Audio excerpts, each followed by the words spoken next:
मैं त्यागी साहब की तरफ रुख कर लेता हूं, मैं उनकी तरफ रुख कर लेता हूं। त्यागी साहब, अगर आप तक मेरी आवाज पहुंचे तो मैं फिर एक बार फिर अपना सवाल दोहराता हूं। बीजेपी दुनिया की सबसे बड़ी पार्टी होने का दावा करती है। इस वक्त भारतीय राजनीति में सबसे बड़ा चेहरा है प्रधानमंत्री मोदी, और चुनावों में जिस तरह की स्ट्रेटेजी, धन बल आप यूज करते हैं, माहौल बनाते हैं, कोई राय नहीं कि आप नंबर 1 रहते हैं चुनाव प्रचार में, कैंपेन में।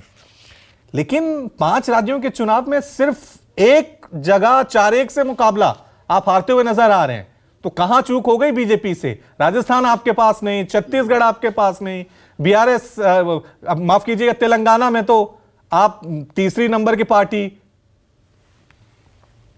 देखिए, आपने कहा कि भाई आप अपने आप को दुनिया की सबसे बड़ी पार्टी कहते हैं, कहते नहीं है नहीं क्या? हम हैं, तो उसमें कहने वाली तो कोई बात ही नहीं है। दूसरी बात, एक और चीज आपने कहा कि देखिए, इस तरह के हालात जो हैं, चीजें बहुत बेहतर नहीं है आपके साथ। देखिए, आप ही के चैनल पे विरोधाभास है, और मैं इसका पूरे तरीके से सम्मान करता हूं। जर्नलिस्ट जब काम करते हैं तो वो मेहनत से कोशिश करते हैं कि रिजल्ट के जितने करीब उनका सर्वे आ सके वो बेहतर है। वो चैनल से लेकर पत्रकार, हर किसी की अपनी क्रेडिबिलिटी है और हर कोई मेहनत करता है। लेकिन रियलिटी है, अगर हम यहीं पर देखें आपके शो पर ही, तो राजीव रंजन जी का जो पॉइंट है वो जो उनके चैनल का सर्वे है उसी के बिल्कुल विरुद्ध है। और ये कोई बहुत नई बात नहीं है। इस बार कहीं ना कहीं रिजल्ट्स कुछ इस तरीके के हैं कि अगर किसी भी चैनल का सर्वे आप उठाकर देखेंगे तो कंपैरेटिवली उसके दूसरे से बिल्कुल ऑपोजिट है। जैसे कि आपने हमें मध्य प्रदेश में 150 के आसपास सीटें दी हैं। वहीं अगर हम बात करें तो बाकी चैनल्स में हमें राजस्थान में बहुत अच्छा सर्ज दिखाया है, 125-30 दिखाया है। हाँ, छत्तीसगढ़ में जरूर हमें सिर्फ फाइट में दिखाया।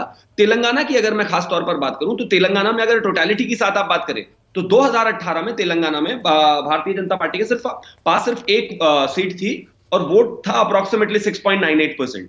लेकिन उसी के विरुद्ध अगर मैं बात करूं तो 2019 आते आते हमारी 4 सीटें हो गई और 19.6% हमारा वोट शेयर हो गया। हम उसको भी ऊपर लेकर जाएंगे। और जहां तक बात है मिजोरम की, वहां पर भी हम एनडीए की सरकार बनाएंगे। अब विषय पर आते हैं।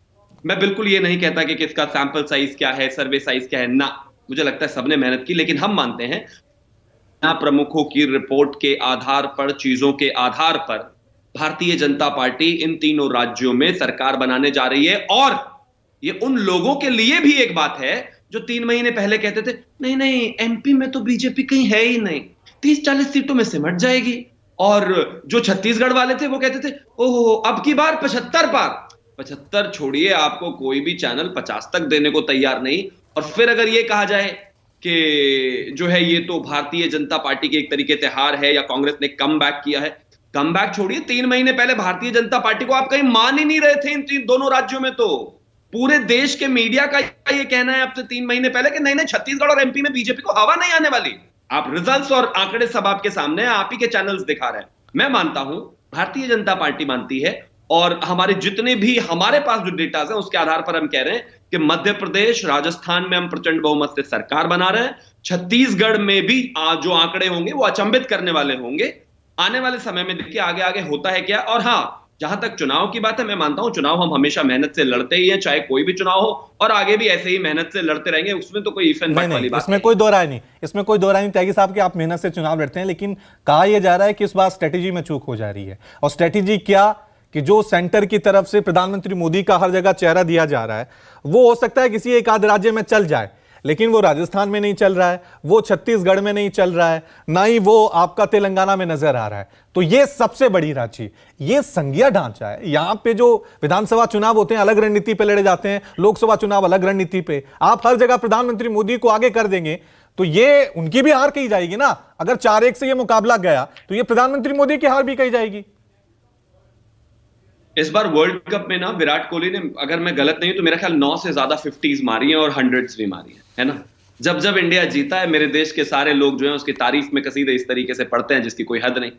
अगर किसी मैच में हो सकता है कि ऊपर नीचे 19-20 परफॉर्मेंस हो जाए जो कि हमारी नहीं होने वाली है, तो लोग क्रिटिसाइज भी करते हैं। ये उनका अधिकार है, उन्हें करना चाहिए। मैं मानता हूं कि हमारी स्ट्रैटेजीज जब बेहतर जाती हैं, जब हम चुनाव जीतते हैं, तो मुझे लगता है तारीफ हर तरफ से आती है। लेकिन स्ट्रैटेजी अगर बेहतर ना जाए, जो कि जाने वाली है, तो लोग कहीं ना कहीं उसमें अपने अपने तरह की तो बंदी भी लगाते हैं। त्यागी साहब, यही स्ट्रैटेजी कर्नाटक में भी थी, वहां फेल हुए। यही स्ट्रैटेजी हिमाचल में भी थी, वहां फेल हुए। यही स्ट्रैटेजी अगर ये अनुमान राजस्थान के, छत्तीसगढ़ के, तेलंगाना के सामने आते हैं तो यहां भी फेल हुई। तो आप बार बार फेल हो रहे हैं कि प्रधानमंत्री मोदी को आगे कर दीजिए, हम जीत जाएंगे। और जो लोकल चेहरे, लोकल लीडरशिप है, वो आप डेवलप करने में नाकाम हो रहे हैं।